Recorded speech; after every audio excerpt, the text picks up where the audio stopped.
to everyone. I just had my little recording message. Great to see some names I recognise as well. So welcome to everyone from England and Wales.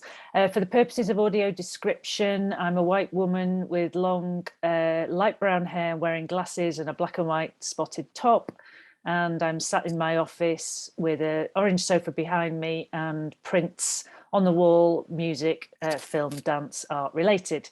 So if Jack wouldn't mind sharing the screen with my PowerPoint, because for some reason, first time ever, it wouldn't properly work for me. So thank you. We're just on that first slide. If we go to the second slide, you will see the agenda for today's session. Thanks, Jack. So just so you know, you're on the right session. We're going to be talking about audience segmentation today with a specific lens of online audiences. I'm going to look at what the benefits are for your organisation, different models. Some of you, I'm sure, will be very familiar with various audience segmentation models, how relevant they are to thinking about online audiences. And because audience segmentation models rely on data, we're going to talk a bit about data and best practice around that, and then specifically how to use that segmentation to inform targeted communications for online audiences. And I'm going to be talking about some specific case studies through the session as well. As Jack and Sarah have said, please feel free to pop thoughts, questions in the chat as we go through today, and I'll have a look at those later on, and we'll be dealing with questions at the end of the session. So if we just move to the next slide. Thank you. So got another little poll, but doing this through menti.com. So if you've got, now don't worry if you can't access menti.com, you can put your answers in the chat. If you just go to www.menti.com, and it will ask you to enter a code, and the code is on the screen, 16602309. And Jack, if you can just stop that share, and I'll bring the Menti screen on, which also has the code on. So if you bear with me 1 second. There we go. Can everyone see that? I know that people are putting in their answers because they're showing, and they're moving, so that's good. Okay, I'll just give it a few more seconds as you all grapple with Menti.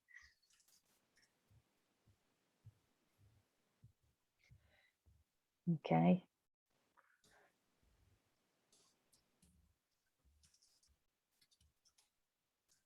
Great. So we can see that there's answers to in all of the categories except don't know, which I'm really pleased to hear. So you all have an idea of what audience segmentation means. I think it's still getting some answers in, and up in the lead is way to better understand our existing audiences. So thanks. I think we'll stop it there. Oh, another one. Just sorry. I'll just let a few more people take the poll. Great. I think it's leveling out now. Okay, brilliant. So every time I say that, there's another one. Okay. So we've got majority of people saying it's a way to better understand our existing audiences, and the next highest category is help to inform marketing planning. Actually, you've probably guessed there are no wrong answers on here. Audience segmentation can mean all of those things for you as an organisation. So I'm just going to stop the share. So thank you very much for doing that. And if Jack can take us back to the presentation, and we can go on to the next slide. I don't know why it's showing the current slide and the next slide, Jack. So I don't know if there's a reason why it's doing that. Anyway, we'll try again. I'll just redo it. Sorry. So I'm going to now share with you the audience agency's definition of audience segmentation. So you'll see that thank you. And let's just see if that can, oh, weirdly, we've got the logo in the middle of the definition. Anyway, so segmentation is a useful technique to help organizations manage a range of relationships and forms a cornerstone of a good audience development plan. Segmentation is simply the process of dividing and organizing the population into meaningful and manageable groups or segments so that you can tailor your cultural offer and communications to the preferences of each group. And I should say, I'm quite happy for this presentation to be shared after the session. So don't worry about trying to jot down things like this definition. So one of the answers that some of you ticked was about these putting people into these segments, into manageable groups. So, but segmentation is basically a tool to help you understand your audiences and also how to communicate most effectively with them. Next slide, please, Jack. So why is that helpful? Can I have a quick show of hands for how many people are currently using audience segmentation? Okay. So not many. Okay, that's what I suspected. Thank you very much for that. So I'm going to talk a little bit about why it's useful, and specifically in relation to online audiences. So when we talk about segmentation and that definition that you saw then, which is talking about audience development, it's really important that segmentation is about audience development as much as it's about marketing.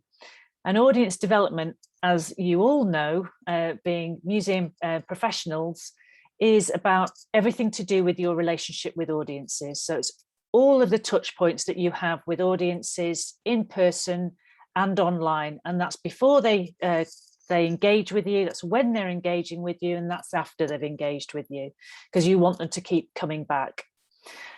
Manchester Jewish Museum is one of my clients, and they've just gone through a big capital redevelopment challenge during COVID times as well, but they reopened this summer. It's a fabulous capital development. So if any of you are in Manchester at any point, it's definitely worth a visit.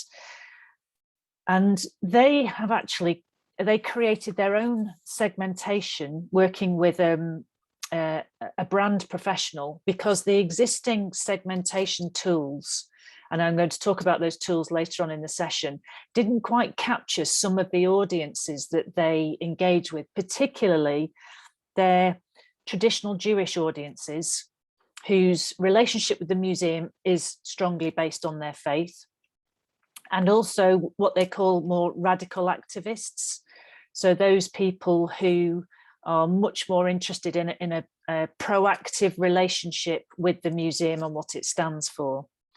So they developed their own segmentation. And the other reason was because they've been closed for a while and they didn't actually have much data to start with. And I'm sure some of you may be in the same situation, that you don't have a lot of audience data.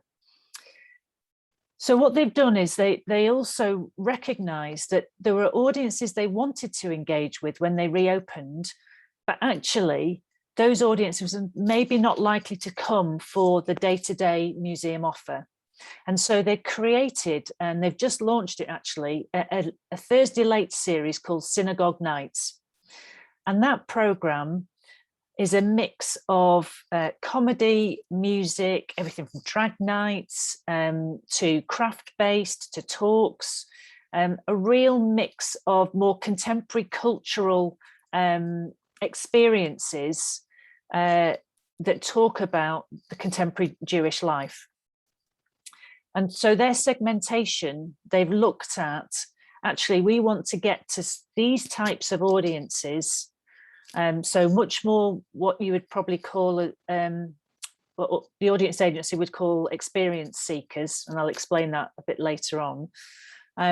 And now that they've been open a while and they are a paid for museum and they're gathering data, they can now start mapping their own segmentation against a recognized segmentation model. And they're using Audience Spectrum, which is the audience agency's segmentation model. So segmentation is not just about marketing, it's also about things like programming and product development. But it can also help to inform income generation.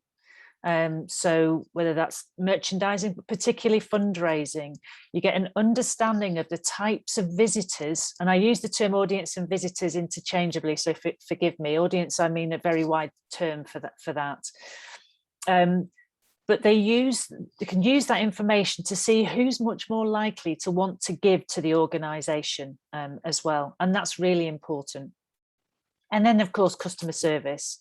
So understanding the needs of your audiences should help you to reflect on your customer service or your visitor service, as I know that's a term that's more often used in museums. Of course, understanding your audiences then helps you to tailor any marketing campaigns to be more targeted and focused, and to shape your messaging according to those different audiences. So don't assume that all your audiences will respond to the same messages. And of course, you can then track those campaigns, and I'm going to talk a bit about that later on. So hopefully you should be more effective in the use of your limited budgets and resources, because people as well as money, and totally understand that. And let's face it, we're all a lot more strapped as far as resources than we were pre-pandemic. The other thing with segmentation tools is it's not just about understanding your existing audiences, it can help you see where there's a scope for growth. So where there are audiences within striking distance of your museum who are interested in museums but are not engaging with you. And that's something that working with whoever you decide to work with, if you want to use an established audience segmentation model, can help you to find. Of course, the other thing is research, evaluation, and insight. So if you understand your audiences, who they are, the marketing activity that you're doing to get to those audiences, and you're evaluating those audiences, their responses to you, you can then map that against your audience segmentation profile. In other words, the people that you want to attract, are you attracting them? Are they engaging with you how you expect? And this goes for in real life and online, so that it becomes a virtuous circle of that understanding, evaluation, planning, and going again. Thanks, Jack. Next slide, please. So I've bottled this down into 4 words that the audience agency use when it comes to segmentation. And there's a link on the screen. When you get the PowerPoint, you'll be able to look at that, and it goes into more detail. But really, any segmentation tool you use has to be relevant to you. The segments have to be distinguishable. So there's no point having a number of segments where you can't tell the difference between those segments, and therefore you don't know what to do with that information. The segments also have to be a decent size. There's no point having a size of segment that's like 100 people, because that's just not going to be useful at all. Bearing in mind that that segment, only a percentage will be potentially interested in what you have to offer. And you have to be able to locate those segments. You have to know where they are, so that you can then tailor your marketing activity to those segments. Next slide, please, Jack. Okay, so I'm going to talk through the different types of segmentation so that you get a bit of an understanding of, and forgive me for those who are already using segmentation and may know this already, the different ways they use data. So firstly, behavioural. So this is how have audiences already engaged with you? And so if you are tracking that, so whether you are thinking about online audiences in particular, whether you are tracking that behavior, in other words, how are they finding out about what you have to offer? who's actually engaged with you, how many times are they coming, what type of content have they engaged with, did you charge, did they buy, have they gone on to buy something else, and what kinds of communications do they prefer? Are they responding more to social media or to email communications, for example? So I put Amazon and Netflix as an example just to help so you can understand. So when you buy something on Amazon and they say, oh, you bought this, other people who bought that have bought this, or you bought this, so would you like to buy this? Which, that's fine if you're just buying for yourself, but if I'm buying Justin Bieber's album for my teenage niece, and then they're saying, do you want to buy his next album? No, I don't really.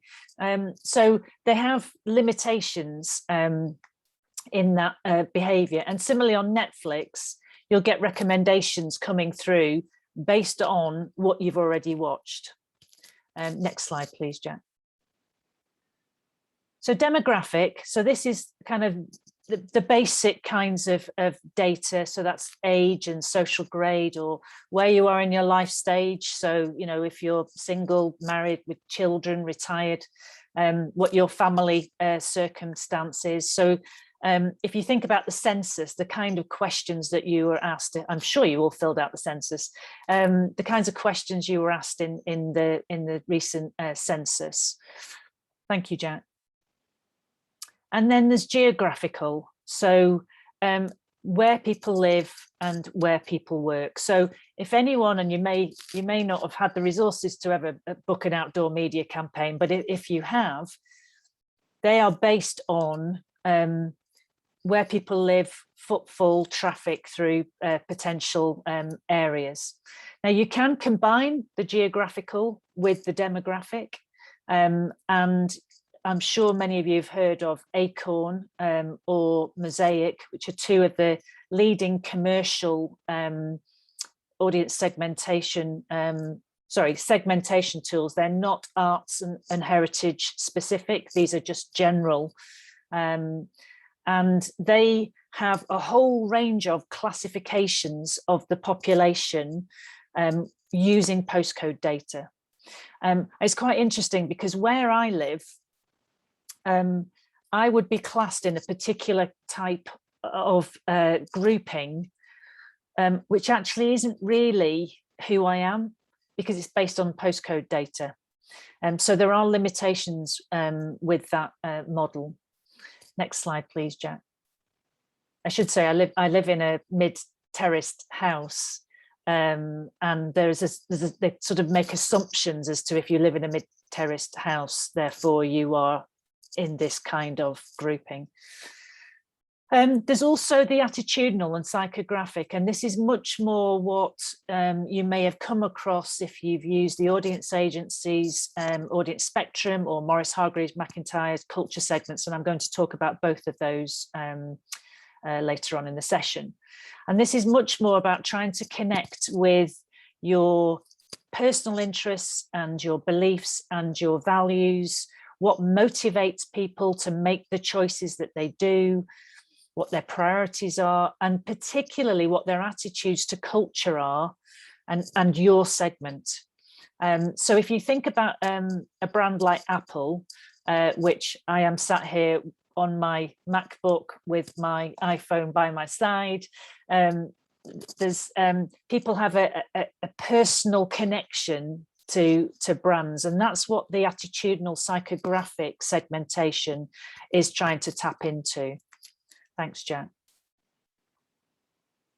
So all of those models rely on data, and data is information. So you will have audience data in various different formats. Some of you may have some form of advanced booking system. You may not have had pre-COVID, but you may have now. It'll be interesting to know, and this is maybe something just to pop in the chat, and I'll be asking later on, is whether any of you have done that and are now working with those systems and are going to carry on working with those systems, how that's changed the way that you maybe work, and particularly if you have been charging for any online activities or how people are booking for those online activities.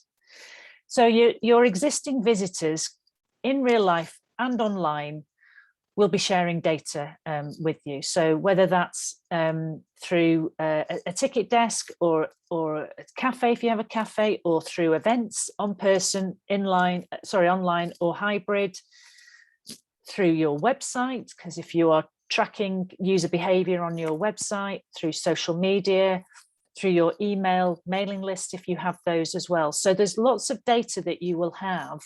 You may not have necessarily be looking at it as a whole. And of course, the other thing is it's important to think about capturing data of those existing attenders, visitors, audiences, whatever term we want to use, but also thinking about how do you get to the people who are not engaging with you. And particularly online is an opportunity that I'm sure many of you found through the pandemic, that you have been engaging with people online who you may never have engaged with before. So depending on what data you want to collect, and it's really important to think about why you want to collect data, then you think about what the methodologies are. So there's no point collecting data if you don't know what you're going to do with it. I do recall many an organisation over the years where I've gone in to work as a consultant and seen a box of surveys on the floor that have been untouched, that haven't been inputted into any kind of system, and probably not adhering to any data protection either, just left on the floor. And so there's a sense of, well, we need to ask our audiences, but only ask them what you need to know. So here on the screen are just some examples of different kinds of ways, and I'm sure many of you are doing lots of this already. So whether that's face-to-face surveys or clicking as people are coming into the museum, or online surveys or social media polls, or focus groups. You may have advisory panels, different voting mechanisms. We've just done two, a Zoom poll and a menti.com, informal vox pops. So that's where you might just record a couple of questions with a member of the audience. Observational research, which is something that's so important, particularly for museums. And you're probably doing this quite often without even realizing it. I know as a marketing and audience development consultant, I can't go anywhere without sort of mentally scanning who is there and thinking about why they're there. Occupational hazard. Feedback walls, there may be all sorts of ways, very basic with, I know that this is a cinema example, but Pictureville Cinema in Bradford at the National Science and Media Museum, they have a blackboard where people can just put up either films they want to see or mini film festivals they might want. One-to-one telephone interviews, probably unlikely, quite expensive to do. Journey mapping, this is something that you can do online, thinking about how people are coming to find you, what they're engaging with through your website and online channels. And I'm going to share a couple of examples with you later on around that. And just that general creative feedback, if you provide that opportunity for people. I'm sure that many of your visitor services staff or your volunteers are on a daily basis are getting some of that feedback from your visitors. So there's more information that some of you may know, the brilliant museums and heritage consultant Emma Parsons, and I've taken some of that information from a really good guide that she's done for the Association of Independent Museums. The link is on the screen, will be in the PowerPoint when you get that, all about understanding your audiences. Thanks, Jack. Next slide, please. So a little exercise. Bearing in mind, we've just been talking about data, information. I want you just to jot down and pop this in the chat, what information you have or you think you have about your visitors. Let's think specifically, because we're talking about online visitors here, about your online visitors.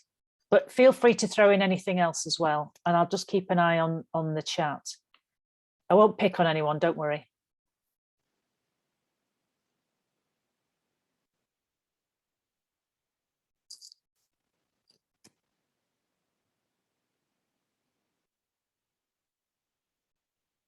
Okay, so we've got first ones there.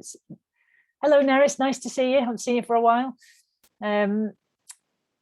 Sam at Fusiliers says to collect demographic and geographical data currently. Stephen says website analytics. Solvig has said the only researched in-person visitors focused on behaviour and attitude. Lisa's saying Google Analytics tells us demographic and geographic information. Rachel said gender, age and location from Facebook data. Kim, mostly geographical and demographic, and some attitudinal via social media. Errol Graham, only done in-person surveys, not done anything via website yet. Megan, geographical demographics. Sienna, demographic and geographical from our analytics too. Charlotte, gender. Thank you for all these. This is great. Gender, age and location from Facebook data as well. Catherine, we can tell people's interest from online data, what specific figures bring them to the museum.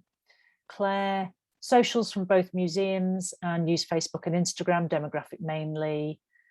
So there's a lot coming through here about social media analytics, e-news data. So Lauren's done online surveys to collect some qualitative data as well. Simon, whatever we can get from Google Analytics, web stats. Great. So there's this is the thing about data and where you can access data is there is a lot that you can get hold of if you are appropriately setting up the analytics for your website and e-newsletter and social media. Thanks very much for sharing all that. That's really helpful. We'll come on to using that more proactively as well. So Jack, do you want to just pop to the next slide? Brilliant, thank you. So just going to talk about good practice in data collection, and I'm sure you're all already doing this, and we all remember the headache that was GDPR coming in and the contrasting information that was flying around. And I know of some organizations, and it breaks my heart to still think this, that they scrapped their whole mailing lists because they didn't understand GDPR. I think we've all got a better handle now, and there are some really useful guides. Obviously the Arts Council and their Digital Culture Network have various guides that you can access now. So it's always remember, if you hold any consumer data, there's specific accountability that you need to think about. At any point, if anyone's joined their mailing list, they can request access to the data you hold on them. So you have to think about what is your process if you get one of those queries coming in. Unlikely, but if you did, it's likely to be if there's been some form of data breach, and then that's a whole different ball game, which I'll come on to. So only process the data that you need. This is called data minimization.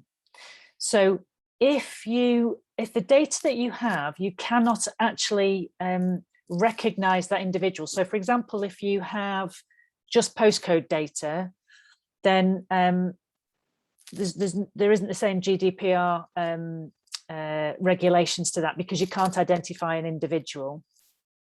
But if you have a name and an email address, that's classified as personal data.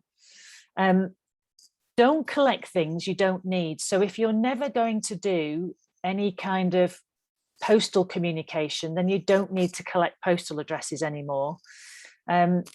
Usually people tend to collect name, email address, but actually collecting a postcode is really useful when it comes to segmentation. So think about what data you need and only collect the data that you absolutely need. And it's worth checking your privacy policies for your website, especially if you haven't looked at it in years. or since GDPR came in? Is it still fit for purpose? Are you really clear in your privacy policy how you are collecting data, what you're collecting and what will be done with it? If you're not, then you need to address that. And the other thing is, how long are you collecting that data for? So if it's project specific and people have given you their data for a fixed period of time, once that project's gone, you need to get rid of the data. And we're really bad in our sector at hanging on to stuff. So if they're joining to be on your mailing list, then they will assume that they will be sent information about what you've got on. But if you've engaged them in just in a project, if you want to continue communicating with them, you will have to ask them. Okay, next slide, please, Jack. So I just mentioned about GDPR, the Data Protection Act, the confidentiality. Now, we don't know what's going to happen with us coming out of the EU, because obviously GDPR was something that was very much brought in by the EU. So that will be interesting to see. I believe at the moment we're going to carry on, but that's one just to keep an eye on. Have you done an audit from a data security perspective as to what data you have, what databases you have, what backup processes you have, who has access to that data? This is really, really important. So does your whole organization have access, or have you got limited access to only the people who are going to use that data? There are ways you can restrict access depending on the database. I mentioned the privacy policy. I don't think, and I may be wrong, but it's unlikely that you've got data sharing agreements. You tend to find that more in the performing arts sector, unless you are part of a bigger organisation of museums, or maybe part of a local authority network. So that's something to have a check on. Someone within your organisation, if you have public data, it should be registered as your data protection officer with the Information Commissioner's Office. I'm not sure, I know that's in England, and forgive me, I should have checked on Wales, but I suspect it's similar in Wales. If you are part of a local authority or a bigger museums group, it's likely someone else has that, but you need to find out who it is in case there is any form of data breach. And if there is any form of data, and I'm not trying to scare you here, it's best to be prepared, forewarned, forearmed, that you know what happens if there's some form of data breach, and you can deal with that effectively and quickly. The other thing is, and there have been recent changes in safeguarding in terms of data for children. I think it's under 12. So if you hold any data that relates to children, you need to check that you are adhering to the relevant guidelines. There's a link on the screen. The Association of Independent Museums have a really good guide on GDPR as well. But the Information Commissioner's Office, and just if you Google them, it'll come up at the top. They've got good search engine optimization, as you would expect. Lots of information on there. And you can also go through and find out what you should have in place. Thanks, Jack. So, thinking about your online audiences, what do you want to achieve and why? So there's a list here. This is not an exhaustive list. If you want to engage with online audiences, why do you want to do that? And what do you want to do with that engagement? So do you just want them to attend something you're putting on online? Do you want them to be more proactive as far as online engagement? And I can't stress this enough, online engagement is not just about increasing your number of followers on Twitter, Facebook, Instagram, whatever platform you're on. It's not a numbers game, actually. It's about the level of engagement, and it's about what those calls to action are, what those audiences then go on to do. Do they go on to then book tickets, either to attend something in real life, whether that's free or paid for? Is it about booking their place at an online event? Or if you're planning to do hybrid, how would that work? It may be that you can encourage merchandise sales if you sell merchandise. Thinking about that fundraising journey, how if you get people engaged online, how can you then try and engage them to potentially donate to you, whether that's a one-off donation or regular, or even to become a member, whatever your membership structure might be. Obviously, engaging with you online, you really want them to sign up to your emailing list so that you can have that regular contact with them. But it might also be that using online mechanisms is a way to encourage them to visit in person as well. Or it might be that you think, you know what, actually, the more we do online, the more we can reach new audiences. And you need to think about what audiences are you talking about. Or it might be that you think, you know, actually delivering a program of online activity is about us being much more accessible and inclusive to audiences who either can't engage with us or have limited access to engage with us in person. Or it might be that you want them to share their content. It could be a whole range of reasons. It could be a multiple on that list. And I think it's really important that you identify what it is you want those online audiences to do, what the relationship is you want with those online audiences, because you're thinking about the long term. This is not about short-term one-off engagement. Ideally, you want to develop those long-term relationships. Thanks, Jack. So, of course, in doing that, that then helps you to measure what your classification of success is. And your success might be, we've got this many people attending this online talk, or we've actually managed to convert so many of them into signing up to our e-newsletter list, or we've managed to get some donations. Whatever those conversion goals are from that last slide, you can look at measurements through different analytics tools. And again, this is not an exhaustive list at all. I know from the question that I asked before that a lot of you are already using Google Analytics. And of course, Google Analytics has now brought out Google Analytics 4, which is quite different again. So I'm sure that some of you will be grappling with getting to grips with Google Analytics 4. I should say there's various training on that specifically that the Digital Culture Network do. And I'm sure the AMA at some point may be doing that as well. I'm just speaking on behalf of Jack there, so apologies. But whichever Google Analytics you're doing, are you using it to the best of your knowledge? Could you be getting more information out of Google Analytics? Are you setting up campaigns effectively on Google Analytics as well? Hotjar is one which, again, you can do a free trial. I don't know the costs if you were paying for it, but Hotjar helps you understand visitor behavior on websites. It can also give you heat maps and things like that. I'm sure a lot of you are already using MailChimp.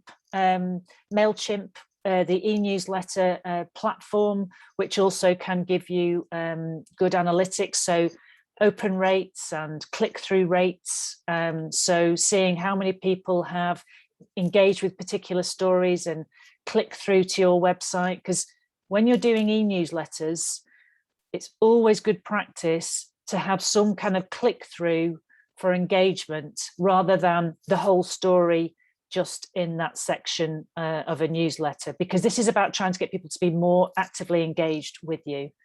As many of you have mentioned, the social media platforms themselves have various analytics. I know Facebook has just changed, but they have Facebook Business Suite, Pixel and Conversions API, Creator Studio, they have all these things. So you sort of have to keep on top of all of these social media analytics because they do change them and upgrade them.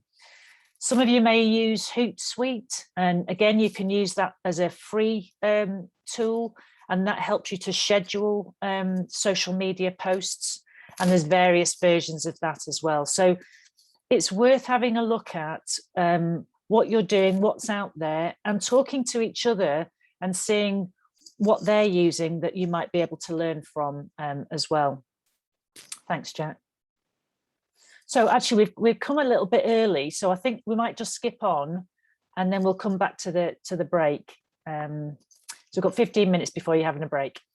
So I'm going to start now just talking about the actual audience segmentation tools that have been designed specifically for the arts and museums sector. Can I have a quick show of hands for who is already using Audience Spectrum? Lots of shaking heads, actually. And then I can't see a lot of people. Okay. So this has started, I can see a hand up there. Thank you. This has now been rolled out in Wales as well as England, and I think it's being rolled out in Scotland and also some international companies as well. This is a tool that the Audience Agency have created, and it is based on their Audience Finder UK national data set. What that means is they collect data from box office systems, obviously performing arts, but also survey data from museums as well. Some of you may be in that data set. Probably most of you aren't. You can still use Audience Spectrum. If you provide data that goes into the data set, your data will be profiled through Audience Spectrum for free. If you're not in the national data set, you can still get audience data profiled, but there will be a charge. So this is the recognised tool that the Arts Council England support, as well as Arts Council Wales. It's worth having a look on their website. If you just Google the Audience Agency, Audience Spectrum, you'll find it very easily. And they have categorised audience segments into 10 different groups in 3 types, from high cultural engagement, medium cultural engagement, and low cultural engagement. Now, they also use household and postcode data. They look at existing attender behaviour and also look at potential attenders. And they are looking at behaviour, not just patterns of consumption. Forgive me for the marketing language here. So not just people who are attending museums, but understanding why they're attending museums and why, say, you may not be reaching some of those people who are interested in museums in your area. So if we can just go to the next slide. And I should say, actually, there's a couple of links on that slide. They have done some additional research during the pandemic to understand how the pandemic has affected those segments. So there's some good links there to have a look at. Thanks, Jack. So the different segments that they have identified are, in orange at the top, are the 3 highly culturally engaged sectors. So metroculturals, most of those are in London, in Greater London. You will find some in some of the other major urban centres, but as a small percentage. Commuterland culture buffs, kind of how it sounds. Experience seekers, they tend to be younger. And then you've got in the mid-range, dormitory dependables, home and heritage, trips and treats. The heritage aspect is obviously very important for those 3 medium level engagement. Tend to be a bit more mainstream, whereas experience seekers will be looking for something new, something different, something that they can share with their online networks. And then at the bottom, in that blue colour, you've got 4 of the low cultural engagement segments: Up Our Street, Facebook Families, Kaleidoscope, Creativity, and Heydays. So these are what you might term as harder to reach kinds of communities. It doesn't mean that they don't engage with culture at all. It's just that arts, culture, heritage museums is not necessarily part of their regular day-to-day activity. They have much more price and value sensitivity, but they some of them don't have as much access to digital tools, whether that's free Wi-Fi, smartphones, the internet. So if you have a look on the Audience Agency Audience Spectrum site, there's much more detail about each of those segments. And even if you don't have the data that you can be part of the Audience Finder dataset and use Audience Spectrum, it's really useful just to read through, because it will get you into the mindset of thinking about audiences and behaviours and attitudes to museums. So for some of them, it goes into the detail of the kinds of newspapers they might read, how reliant they are on public transport, for example, what kind of experiences they're looking for. So those that are driven by the needs of their children, lots of detail around that as well. Thanks, Jack. So I'm going to go on to a different model now, which some of you may have come across. Anybody using culture segments? Just put your hand up. Okay, no, doesn't look like that I can see quickly. Culture segments is, there's a lot of museums have been using culture segments. It is a system that's been set up by Maurice Hargreaves McIntyre, who are another research agency based in England. They have something called their Audience Atlas system, which is the data that Culture Segments is drawing from. And it covers 60 art forms and leisure activities, and that does include museums. It's a psychographic tool, so it's very much based on people's cultural values, beliefs, and motivations. And in fact, if you go onto their website, and again, if you just look for Maurice Hargreaves McIntyre Culture Segments, you can actually take a little survey and find out which segment you're in. And I'll show you those segments in a moment. And it's about having a better understanding of your existing visitors as well as your potential visitors. So they've categorized their segments into 8 different segments, and all different demographic groups fit into those 8 segments. So if we just have the next slide, please. So their 8 segments are entertainment, enrichment, release, stimulation, perspective, expression, essence, and affirmation. So very much looking at the reasons why people engage with museums. So for some people, it might just be a pure entertainment, something to do, day out, take the kids. For others, it might be much more about their needing to learn, wanting to find out more self-improvement. Some of them, it might be much more around, they're looking for stimulation, they're looking for some kind of challenge, they're looking for new experiences that's quite different to what they've had before. Or it could just be that museums are absolutely core to who they are as a person, and museums is something that they do on a regular basis. So there's a whole range of different reasons there that you can have a good route through and have a look at. And I'm going to give you some links later on as well, so you can have a look at that in a bit more detail. Thanks, Jack. But, and there's always a but, audience segmentation models, because these models have been going for a while, were originally based on in-person attendance, and they are reliant on data like postcodes.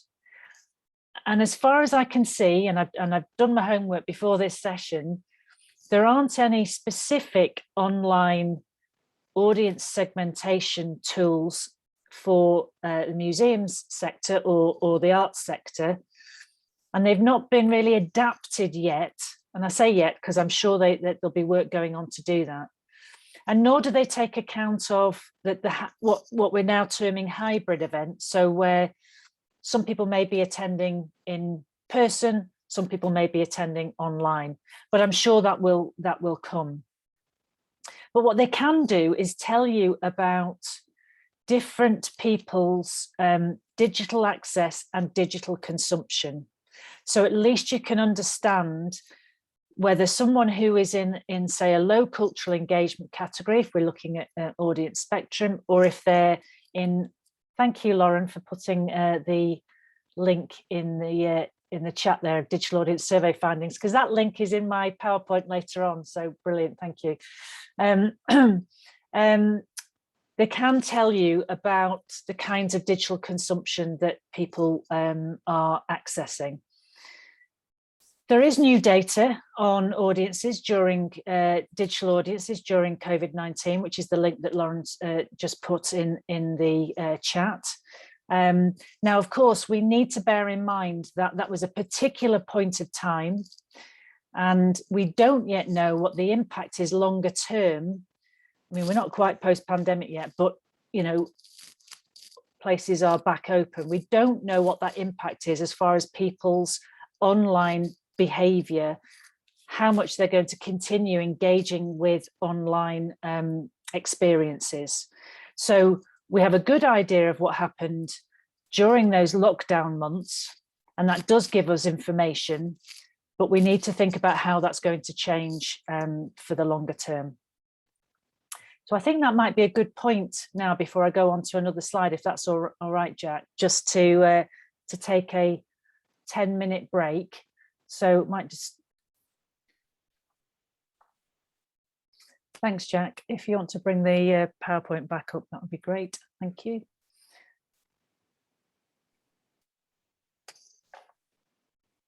So just before we go on to this first, so try and ignore the screen while I just mention, I have put a couple of links in the chat for the Information Commissioner's Office, Audience Agency, Audience Spectrum, and Maurice Hargreaves McIntyre's Culture Segments, if you want to have a look at those.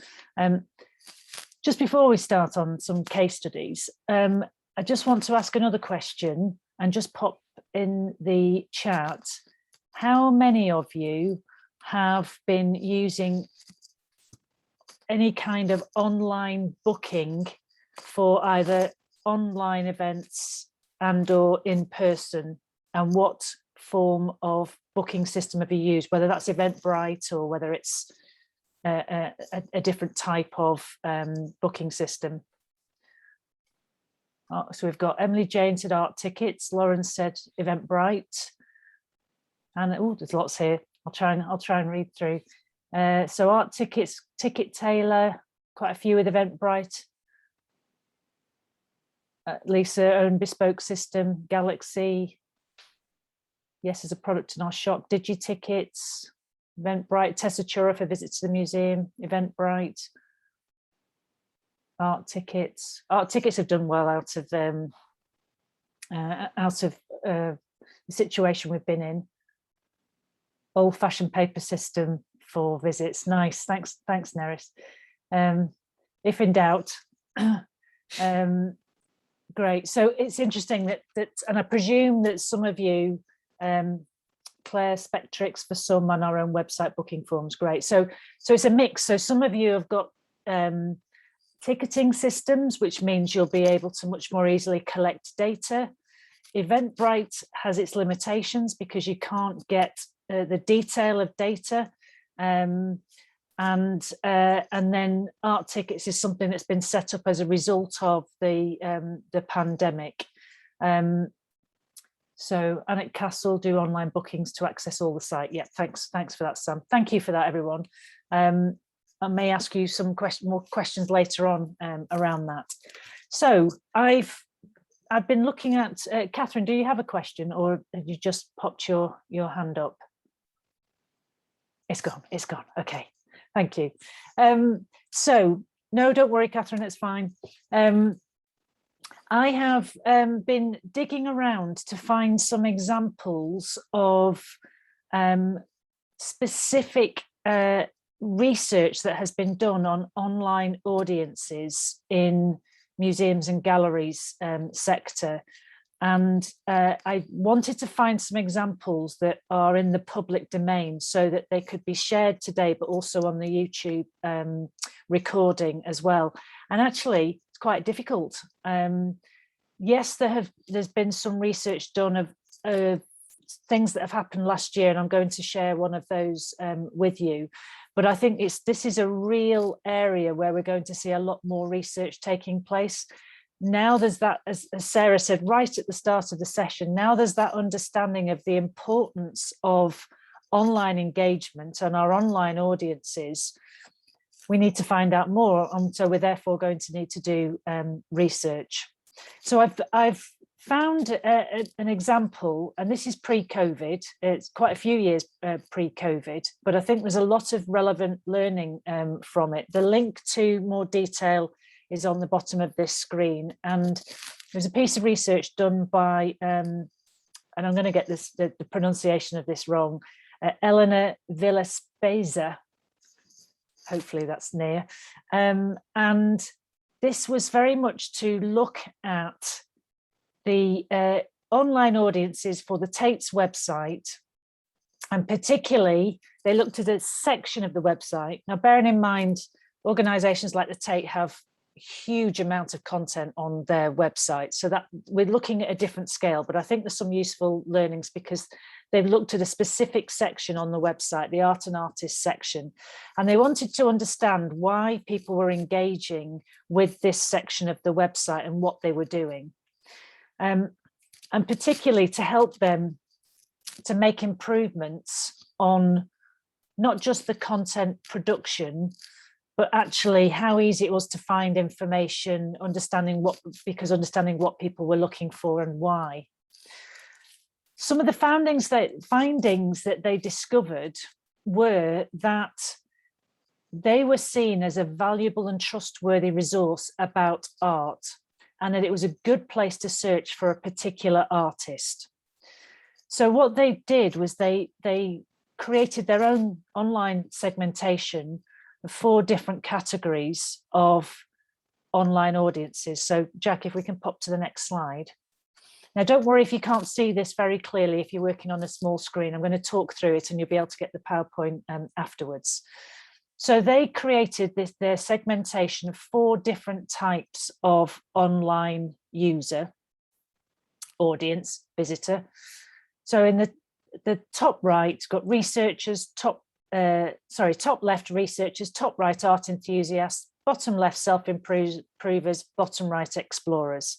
And they're working on the horizontal axis from left to right, from the motivation from intellectual to emotional, and the vertical axes, which is knowledge of art, from the top specialist through to the bottom little knowledge of art. So in that top left corner, in the category they've called researchers, they found that people had a specialist knowledge of art, and that there was an intellectual motivation for visiting. So it might be that they were actually, say, doing a PhD or writing a paper or something like that. So they were looking for research papers. They wanted to access the Turner catalogue, and they were using the search functionality within the art and artists section. And they were also watching conference video recordings. So very particular reasons, knowing what they were looking for through the site. And then the top right corner, the art enthusiasts. So these people got a good knowledge of art, but it wasn't an intellectual kind of learning reason for accessing this section of the site. This was much more about a personal, emotional reason, something that they had a general interest in. And they were accessing information about art trends and news. They were watching specialized videos. They were reading art reviews. They were reading interviews about artists, and they were interacting with some of the visual interactive elements in that section of the site. Then we go down to the bottom left that they've called self-improvers. So these people not got a great knowledge of art, but they want to learn. And so they were participating in online courses and accessing learning resources. They also have a homework help resources. So they were using that to help guide their learning journeys. They were browsing by subject rather than artist or art category. And they were using the glossary of art terms because obviously some of those terminology they didn't understand. And then in the final category, the bottom right category of explorers. So these people, again, not a strong knowledge of art in particular, but an interest in art, much more of a personal leisure interest. And so they were engaging with a lot of the visual aspects of the site, the images and slideshows, but also they were coming to the site through other mechanisms like social media interaction and some of those more interactive tools, and browsing by color rather than by art form, art genre or artist. So it really helped them to then shape their content to meet those different needs, and also to work internally in the organization to say, right, we need this type of content. Will you help us deliver this type of content? And also they could then track that and see how that was being used and keep refining what they were doing. So she carried out this research in 2014, which seems an age ago now. And what they found was that this section of the website, the art and artists, was the most visited part of the website, with approximately 40% of users visiting these pages while browsing the site, with around 500,000 visits per month, which I know is big figures. But it really helps them to think, well, if this part of the site is getting so much usage, we need to focus resources on this part of the site. So thank you for that, Jack. We'll go on to the next slide. So another big example, but I always think it's really useful to see what some of the big players are doing, because we can take learnings and adapt for ourselves, because they're obviously often they're the first ones doing some of these big pieces of research because they have the resources. So the Science Museum Group spent 2 years researching their online audiences. So again, this is pre-COVID. And they were particularly looking at certain things that came through in those findings, that people wanted to see well-structured content, which I know might sound obvious, but sometimes we forget in the desire, and particularly last year in so many organizations were throwing content online, not thinking about who it was for or how it looked or what they were trying to do. And I'm sure none of you went through that. Findability, so how easy is it for people to find the information they're looking for? What kind of media choices? So are they looking for written content, video content, audio content? What type of media? So it's really important to think about that, because some people, we assume everybody's very visual, but not everyone is. And particularly from an access point of view, we've seen the resurgence in audio content. I'm a massive podcast fan, but we mustn't forget that some people, they're accessing content in different ways. And, you know, for me, going for a walk and listening to podcasts, I will listen to things that relate to museums whilst I'm on a walk, not just when I'm sat in front of a screen. And they're looking for enjoyable. They're looking to enjoyable content. This isn't just about, you know, not that any of us would do this, but worthy information. This is about fun and entertainment as well. And similarly with the Tate, that the Science Museum Group is seen as a trusted starting point to explore issues relating to science. So their online user profile, it's not categorized in the same way as the Tate, but that breakdown of realizing that they have a lot of people who are accessing them for study. And I know that for most of you on this call, if not all of you, you will have people who have a particular research interest and specialism in a topic, subject matter, element of your collection, And that's why they're coming to you. They may have a professional interest, so another museum or someone working in the sector who wants to find out more information. I spend a lot of time going through websites within museums, galleries, theatre, festivals as part of my work. And so I'm very attuned to ease of access of content as well. There may just be personal reasons. It might be someone who has a particular interest in, say, climate change and thinks, actually, the Science Museum group have been doing some interesting things. I want to watch a talk that they've been doing. They've just had a series of talks about that. They may have another interest and they've come to the Science Museum group from something else. So it's not science-led. Or they may have no particular interest in science or don't identify as having an interest in science. So they may have come through it from a historical route, but they've come to the Science Museum group. So not making assumptions that everybody coming to you is interested in the core element of your offer. They may be coming from different angles. What it allowed them to do was to build that internal collaboration, to talk to other members of their team to say, actually, we're finding that a lot of people are engaging with this type of content. So we want to develop more of this type of content.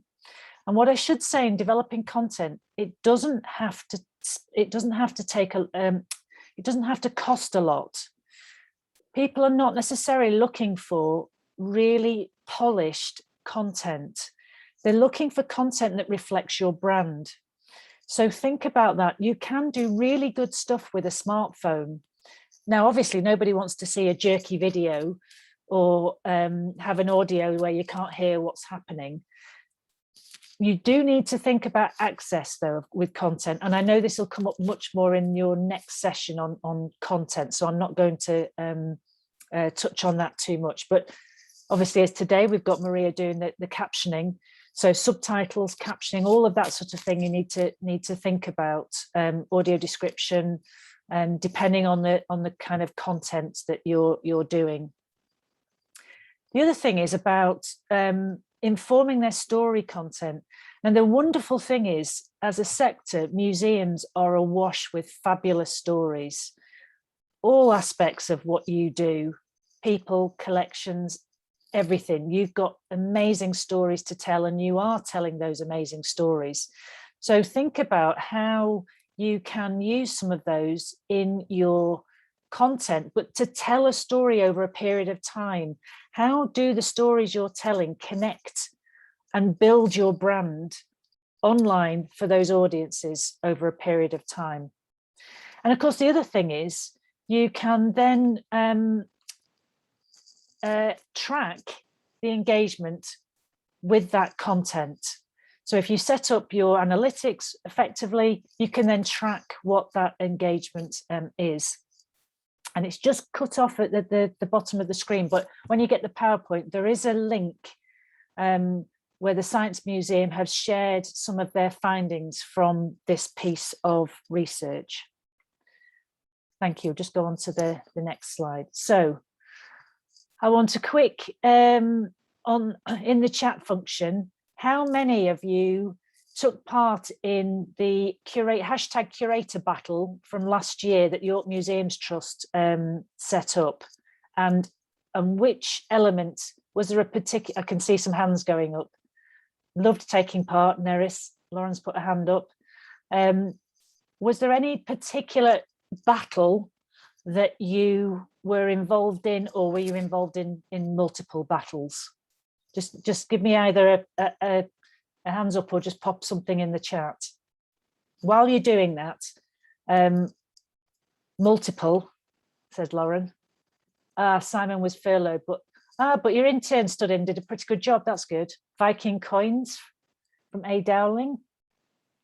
So Neri said not all were appropriate, but we took part in many. Yes, obviously, depending on the source. I wonder if there was one about toilets, Neris, you'd have won that one hands down. And I should say, for anyone who doesn't know, Gladstone Pottery Museum has a fabulous collection of ceramic toilets. Sanitary wear, sorry, Nera, sanitary wear, I'll get the terminology right.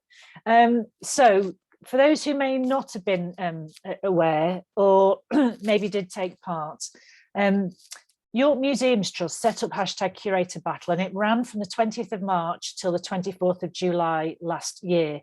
Now, originally their thoughts about doing it were about engaging with other museums during this incredibly difficult first lockdown period, but also as a way to engage the public online.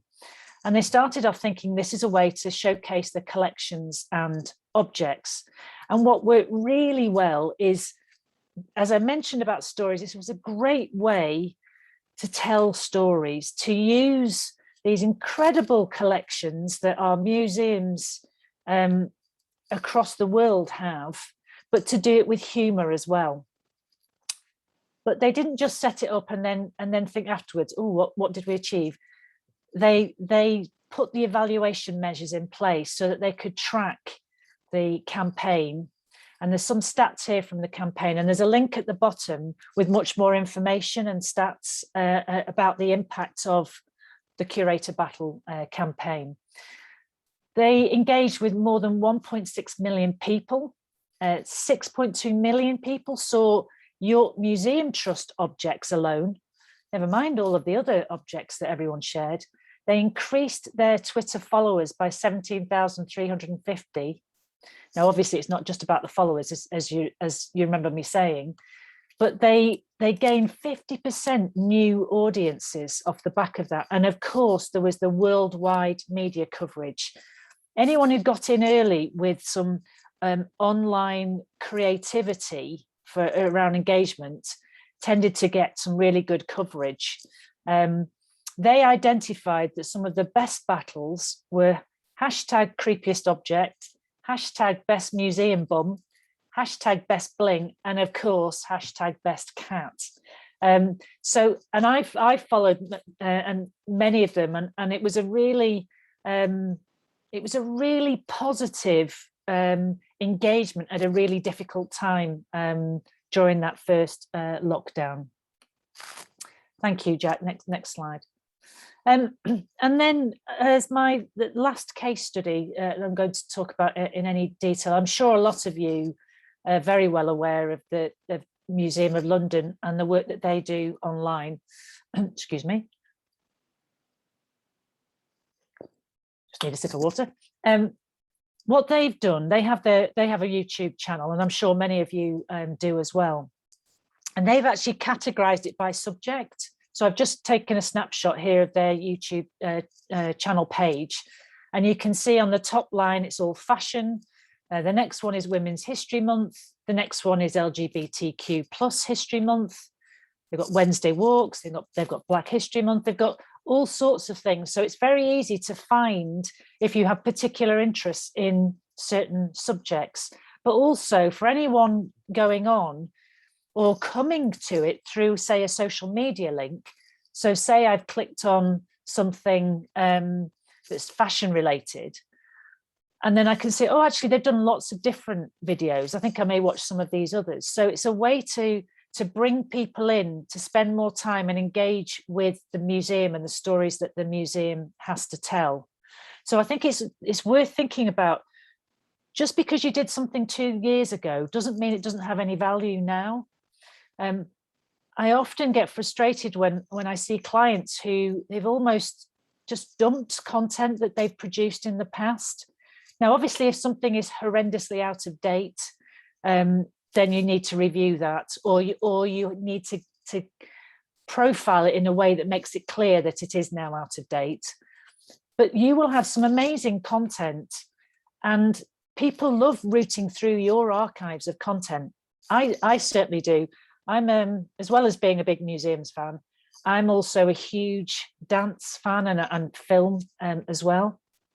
So I will often, go down that rabbit hole of starting to watch something and then get connected to something else. So if you are particularly interested in a subject, make it easy for those people to find your content and spend more time engaging with you, because the more engaged they are with you, the more likely they are to come back, to recommend you to others through sharing content online, potentially to donate to something. So I found myself during lockdown, obviously there was loads of free content coming out, as you remember, but then there's been a bit of a transition to some organizations starting to charge for content.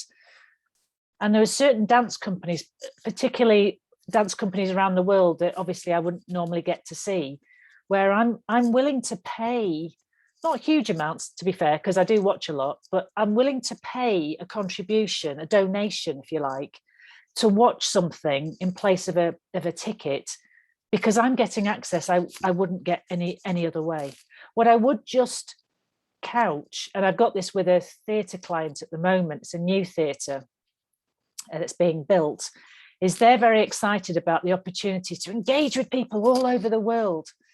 And I said, realistically, the majority of people who are going to engage with you online are already engaged in museums and or already engaged with you. Yes, you will be able to get to other people, but the majority of the people engaging with you online have already got an interest. They're already in that high culturally engaged category. So in the same way as it needs more resources to get to those potential visitors who are not engaging with museums at all in person, it is the same for online as well. You can make it a bit easier for them to find you, but don't assume that suddenly you're going to have thousands and thousands and thousands of people engaging with you from all over the world. Unless anyone's done that, well done to you. Do share. I'd love to know. Okay, so thank you, Jack. We've got a couple more slides, and then I'm going to open up for questions. So if you do have questions, a reminder, please pop them in the chat.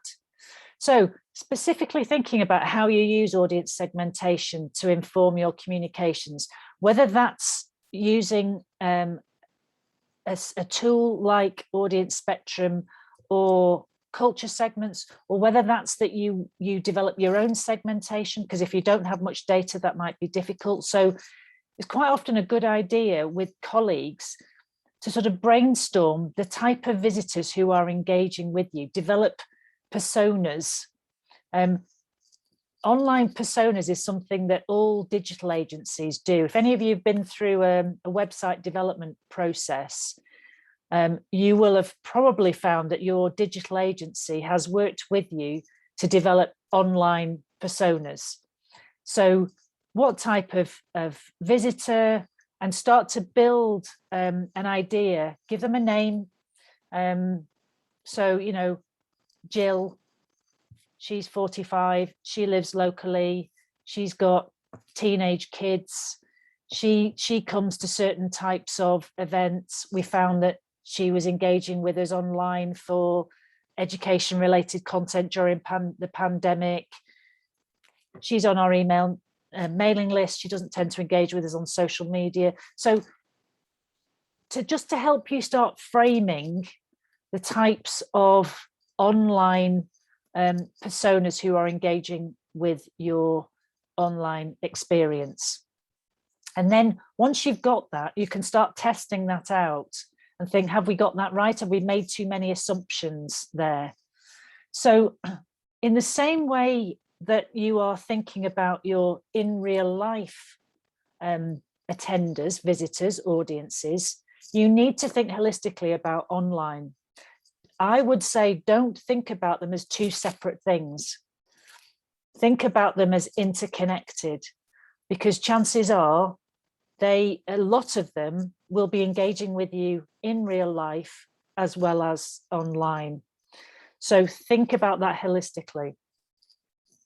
Whatever you're doing online, set relevant targets or key performance indicators, conversion goals, whatever you call those type of measurements. So you're clear and you can measure how well you're doing. So make sure if you do a specific kind of online campaign that you set that up appropriately in your analytics so that you can monitor. And if you're not regularly looking at your analytics, I would recommend you start doing that and start digging into the analytics and seeing what it can tell you. If you're not very confident around that, there's loads of free resources and training that you can access, particularly in the museum sector, actually. And obviously the AMA does that kind of thing as well, that you can access to build your confidence around using those kinds of tools. Now, with any kind of data, the data itself isn't telling you much. It's the insight that you attribute to that data. So what are the stories that the data is telling you? And that's what's going to help you in making your decisions. So as I mentioned earlier, with the impact of COVID-19, we're really starting to understand what that kind of online behavior was during the pandemic. What we don't know yet is how that's translating to behavior going forwards. We've had other major movements like the hashtag Black Lives Matter. You know, there's lots of big things that have been happening over the last year that have impacted on the kind of content that is available and how people are engaging with that content. And where do you sit within that as well? What have you learned from last year, the things that you would continue to do or are continuing to doing with hindsight would do differently? And I think there'd all be things we would have done differently. So what are those learnings? And sharing those and being honest internally so that you can build on that learning for the future. And then I would say prioritize your market segments for online. Prioritize who it is that you want to engage with and be clear as to why you want to engage with them and what you want them to do. And then if necessary, you can map that information onto other data that you might collect. Or if you decide to use a specific audience segmentation tool, you can map your own segments onto those tools. But you do need to allocate resources. And I remember in the early days of digital marketing when people said, oh, it's great because it's free. It's not free. You've got to allocate people resources. It takes time. In the same way as any kind of audience development and marketing activity, you need to be committed. It's not something you can do in fits and starts. You need to do this consistently to build your audiences, because if you're not doing it, they'll just go somewhere else. But also, as I mentioned before, think about shaping and tailoring your messaging. So one message doesn't work for everyone. So what would you say to families? Because that would be a different message than say what you would say to someone who might be in that researcher category. And how does it relate to your brand? What's your tone of voice? How is your tone of voice consistent across your in real life experience and your online experience? Because that's really important. You don't want that disconnect. And once you've done all of that, then you start thinking about the marketing channels. Don't start thinking about those online channels. The amount of times people say to me, should we be on TikTok? It's not about that. It's about thinking, who do you want to engage with and why? Have we got the resources to do that appropriately? So we all know about the Black Country Living Museum's wonderful TikTok account. I didn't put that on because I figured most of you may already know about that one. But if you don't, Google that, because it's really brilliant what they've done. But that takes a lot of resources. If you haven't got that level of resources, and if you're not trying to get to that kind of younger market, because that's what they were trying to do through TikTok, then that's maybe not appropriate for you. You're much better having a smaller number of channels and doing those well than spreading yourselves too thinly. And then also you'd be thinking about what your relevant content is. And I'm going to stop there because I'm not going to talk to you about content. That's in your next workshop. So if we can just go to the next slide, Jack, thank you. I've just put up a link here of some relevant information about segmentation, about digital audiences that you can access. This will be in the PowerPoint as supplied to you. So definitely worth having a look, and there's some really good tools there like the Digital Culture Compass, things that you can have a try, lots of learnings from other organisations. So I think that's brought us to about 11:45 now. So if we just want to pop to the next slide, and time for questions. And I think, Jack, you're going to stop the recording now, is that right? Yes.